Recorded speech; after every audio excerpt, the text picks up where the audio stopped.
አሁን አንድ የአቋም መግለጫ የመሰለ ወጋ ነባለሁ። በድጋሚ እንደምን አመሻችሁ፣ ስለመጣችሁ ደስ ብሎኛል።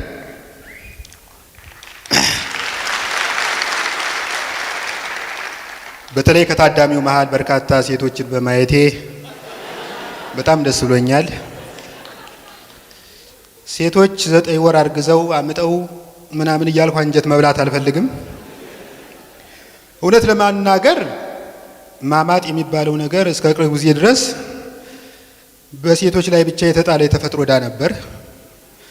የጀሶ እንጀራ ከመጣ ወዲህ ግን እኛ ወንዶችም ያለ በቂ ሕክምና እርዳታ እናመጣለን።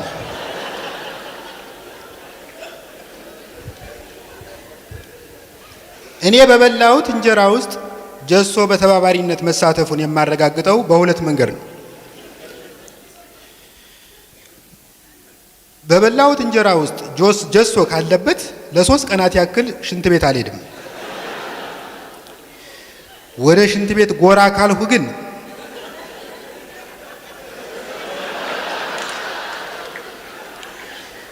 ሽንት ቤቱ ለልማት ይፈለጋል ብለው በዶዘር በላይ ላይ ካላፈረሱት በቀር ንቅንቅ የለም።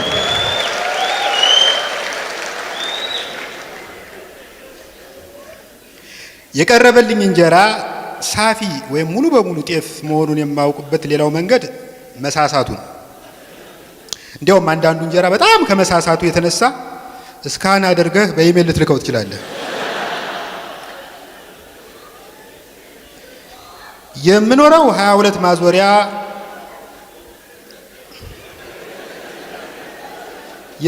22 ማዞሪያ በቅርቡ በተከፈተው ቀጀላ ጥህሎ ቤት ወረድ ብሎ ነው።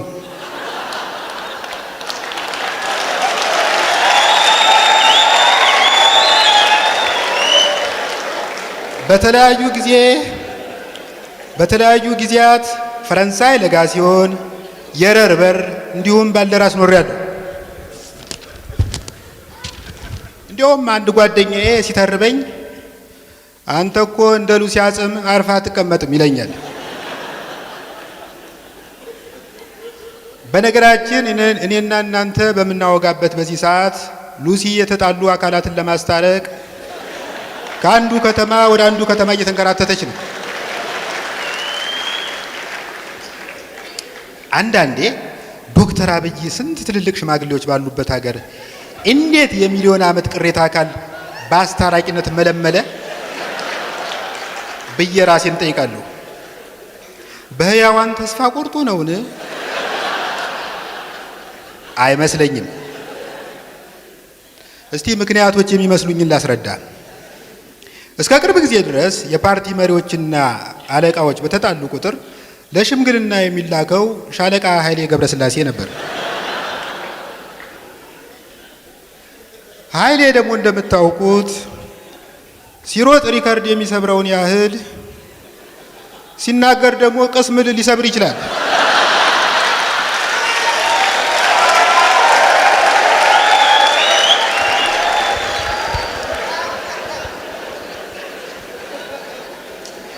እና ዶክተር አብይ ለሽማግሌነት ሲያጨው እኔ የምልክ ዶክተር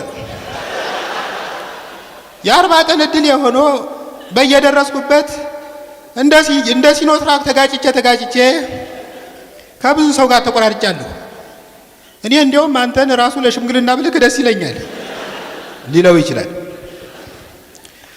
ሁለተኛው ምክንያት የሚመስለኝ ሉሲ ወጪ ቆጣቢ ናት። ከበድ ያለ የሥራ ማስኬጃ አትጠይቅም። እዚህ ላይ አንድ ነገር ትዝ አለኝ። በከተማችን የታወቁ 2 ባለ ሀብቶች ተጣሉና ፕሮፌሰር ኤፍሬም ይስሐቅን ይሸምግሉን ብለው ላኩባቸው። ፕሮፌሰሩ እርቅ ቅዱስ ነገር ነው፣ ግን 2 እሳትና ጭድ ባለ ሀብቶችን ማስታረቅ ቀላል ነገር አይደለም፣ ብዙ ወጪ አለው እና ለሥራ ማስኬጃ የሚሆን ትንሽ 1 ሚሊዮን ብር ብትለቁልኝ እኔም በላያችሁ ላይ የሰፈረውን የጠብ መንፈስ እንዲለቃችሁ አደርጋለሁ ሲሉ ከባለ ሀብቶች አንዱ በጣም ገርሞት እንዴ እኛ እኮ የተጣላ ነው በ50 ሺህ ብር ነው፣ ከቦታውም አልመጣም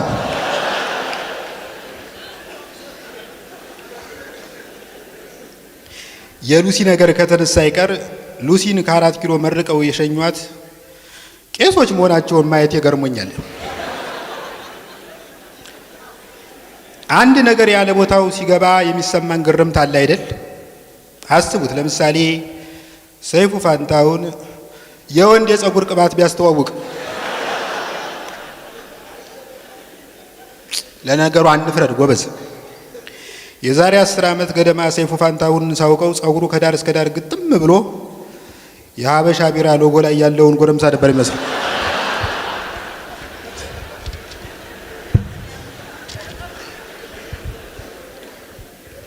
ስለ ግጭትና ስለ እርቅ ከተነሳ ላይቀር እኔ በዚህ ሰሞን ብዙ ነገር እንደሚያስፈራኝ አልደብቃችሁ።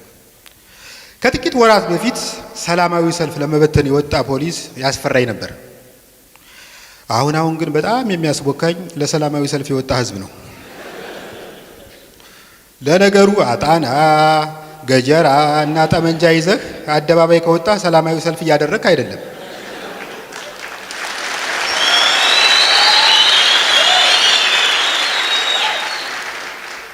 እያካሄድክ ያለኸው ለዘብተኛ ትጥቅ ትግል ነው።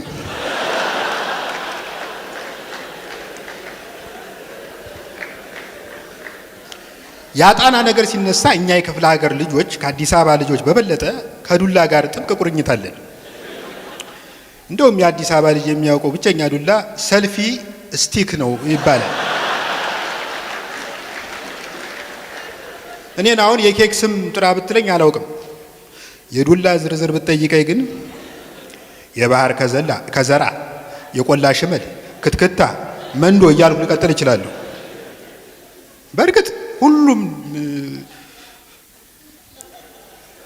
በእርግጥ ሁሌም ዱላውን ለድብደባ ብቻ እንጠቀምበታለን ማለት አይደለም። የሙሻሙሾ ቀን ጫፉን በቆርቅ ያስረን እንደ ባህላዊ ሙዚቃ እንጠቀምበታለን። የመስቀል የደመራ እሳት እንቆሰቁስበታለን። ገና እንጫወትበታለን። ሲርበን ሾላ እናረግፍበታለን። ጀርባችንን ሲበላን እናክበታለን። እኔ የአዲስ አበባ ልጅ በጣም ነው አንጀቴን የሚበላው። የምር የአዲስ አበባ ልጅ እኮ በጣም ካልቸገረው በቀር ማጀራት አይመታም። ከመታም በስሱ የተመችውን ሰብአዊ መብት ባገናዘበ መልክ ነው። አሁን ባለፈው አንዱ የካዛንቺስ ልጅ በጣም ስለራበው ለምን ማጀራት አልመታም አለና አንዱን መጽሐፍ አዟሪ ተከትሎ ከኋላው አደረገው። መጽሐፍ አዟሪው እንኳን ሊወድቅ ንቅንቅ አላለም። እንዲያውም የተመታም አልመሰለውም። የሆነ ሰው ትከሻውን ቸብ ቸብ አድርጎ ያበረታታው ነው የመሰለው። ከዚያ ዞር ብሎ ወንድሜ ማጅራት መምታት ፈልገሽ ነው? የአዲስ አበባው ልጅ ታዲያ እንደዚህ አይደለማ። አጠገቡ ያለውን ችካል ነቅሎ እንዲህ ነው የሚመታው። ነፍስ ይማር ብለን እንቀጥላለን።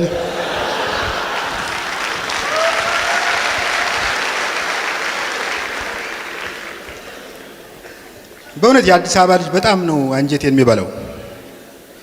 አሁን የአዲስ አበባ ልጅ እኮ ኮንዶሚኒየም ከደረሰው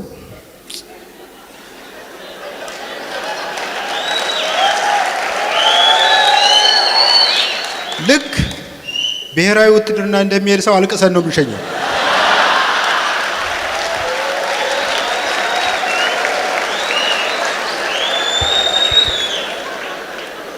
በነገራችን ላይ እንዲያው ቢቸግር ነው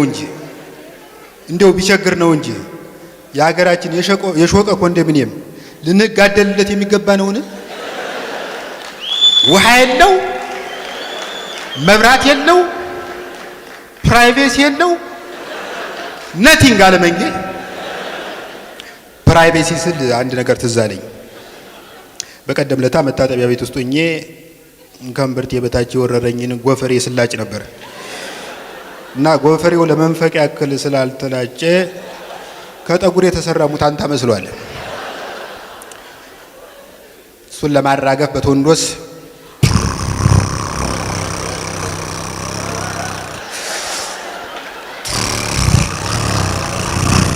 ሳረግ የቀይ ጎረቤቴ ጀለስ እሱን ነገር እየላጨ ሆኖ እየበየድኸው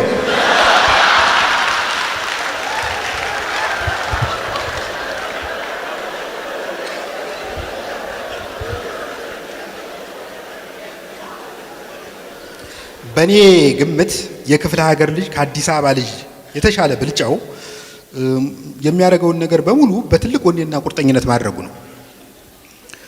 ለምሳሌ ባለፈው ሐዋሳ ከተማ ከሚኖሩ ወጣቶች አንዱ የደቡብ ህዝቦችን ባንዲራ ለማውረድ በመንግስት ላይ ያለውን ተቃውሞ ገልጿል።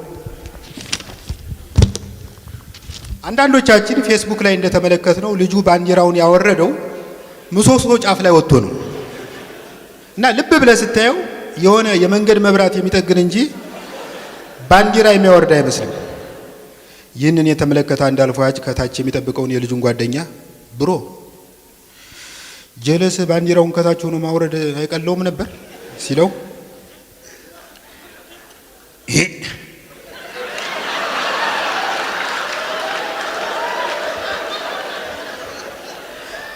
ናጋሩ አልጋ ባልጋ ከሆነ ምኑን ትግል ሆነ?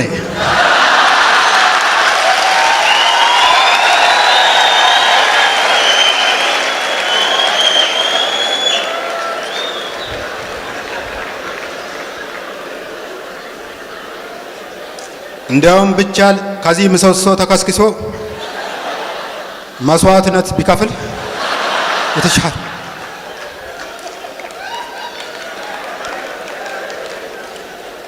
እኔ እውነት ለመናገር ለብሔር ብሔረሰቦች ጥልቅ ፍቅር አለኝ። እኔ ራሴ የብሔር ብሔረሰቦች ፍቅር ውጤት ነኝ። እንደምታውቁት ብዙዎቻችን እንደምናስታውሰው ከ10 ወራት በፊት ኦሮሞና አማራ ተጣምረው ኦሮማራ የሚል ስም ፈጥረው ታሪክ ሰርቷል። እንዲህ አይነቱ ጥምረት በሌሎች ብሔረሰቦች ጋርም ቢጀመር አሪፍ ይመስለኛል። ለምሳሌ አማራና ጉራጌ አራጌ፣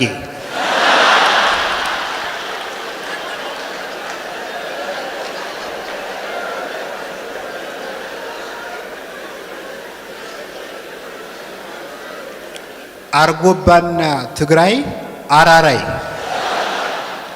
ቀቤናና ጌዲዮ ቀዮ፣ ሶዶ የሚባል ብሔር አለ፣ የም የሚባል አለ፣ ሶዶና የም ሶዲየም፣ ኦሮሞና ደራሼ ኦራሼ ወራሼ ወደሚለው ይጠጋል፣ ሻኪሶና አማራ ሻኪራ፣ ሙርሲና ሐመር ኤምሲ ሐመር። እኔ የፖለቲካ ምሁር አይደለሁም፣ ግን ይሁን እንጂ ከ50 ዓመት ወዲህ ያለውን የኢትዮጵያ ፖለቲካ ለማስረዳት የሚያክተኝ አይመስለኝም። በኃይለ ሥላሴ ዘመን ሰርተህም ሆነ ሰርቀህ 4 ሰንጋ በሬዎች ይኖሯል። ጃንሆይ በወረዱ በማግስቱ መንጌ ቤትህ ይመጣና ይህ ሁሉ ድሃ ባለበት ሀገር 4 በሬ ምን ያደርግልሃል? አንዱ ይበቃል ይልና 3ቱን ወስዶ ለወታደር፣ ለወዛደር፣ ለገበሬ ያከፋፍላል። በመለስ ዜናዊ ጊዜ 1 በሬ ይኖርሃል። በሬውን የጫት ገረባና ኮባያ በላህ እንደምንም ታደልበዋለህ። አንድ ቀን አንዱ ፌዴራል ይመጣና በሬህን እንደ ደመራ እየዞረ ቀንጆ በሬ ነው ደሞ ዶሮ ተከፍሏል፣ በትርፍ ጊዜው ፑሻፕ ታሰራዋል እንዴ? ለማንኛውም በሬው ለልማት ተፈልጓል ይልና በሬውን እየነዳ ይዋጧል። ከዚያ መለስ ብሎ ተወሳጨህ እንዴ? ዶቨረህ እንዴ? አይዞ መንግስት ተሞጣጣኝ ካሳ አዘጋጅቶልሃል፣ ቆንጆ ጠቦት ፍየል ይሰድልሃል። ዛሬ 1 በሬ ያለህ እንበል። አንድ ቀን ዶክተር አብይ ወደ ቤት ጎራ ሄድና የበሬውን ግንባር እየዳበሰ ቆንጆ የተባረከ በሬ ነው፣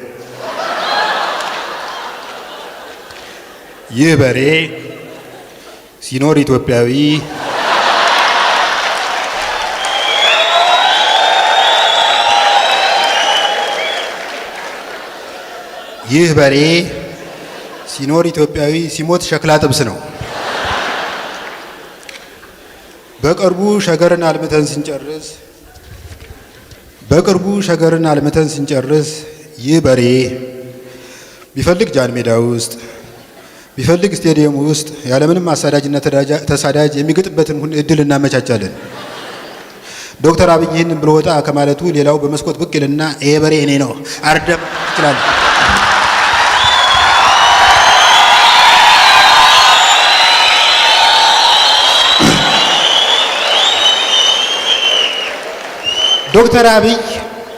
ዶክተር አብይ መደመር የተባለ ቀመር ፈልስፎ እዚህ ድረስ አምጥቶናል። ከዚህ በኋላ ደግሞ ማካፈል የሚል ቀመር ያስፈልገናል። ስልጣን ማካፈል፣ መሬት ማካፈል፣ ሀብት ማካፈል። እዚህ ላይ አንድ ነገር ትዝ አለኝ። የዛሬ 40 ምናምን ዓመት ገደማ በደርግ መንግስት ላይ አመፀው ጫካ የገቡ የኢሃፓ ወጣቶች ወደ አንድ ገበሬ ቤት ጎራ ብለው ጥገኝነት ይጠይቃሉ። ገበሬው 8 የሚሆኑ ታጋዮችን ተቀብሎ ራታቸውን አብልቶ እንደ እንቁላል በጭድ ጉዝጓዝ ላይ ደርድሮ ካስተኛቸው በኋላ ወደ ምኝታ ቤቱ ይገባል። ገና ከመግባቱ አጓዛ በለበሰ መደብ ላይ ጋደም ብላ የምትጠብቀውን ሚስቱን እንደ ጠመዥ ቆሎ ያሻት ጀመረ።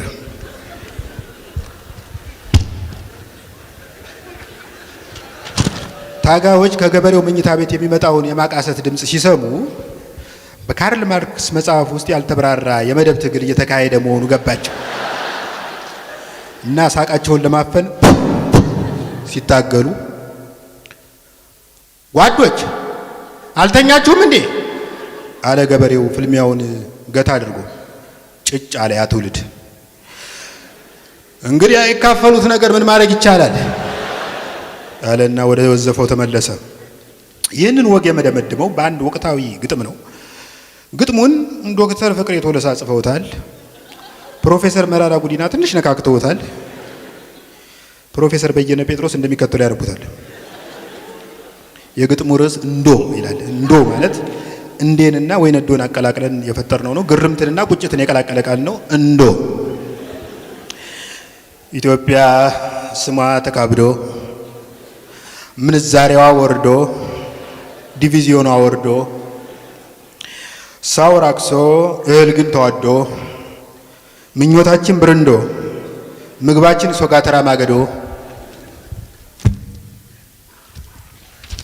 ዘረኝነት አናታችን ፊት ብሎ እንደሚዶ ዝናችን ማዶ ዜናችን መርዶ ሙሴ ያልነው መሪ ራሱ ደና ሂዶ ይጥመለመላል እንደ ሰርዶ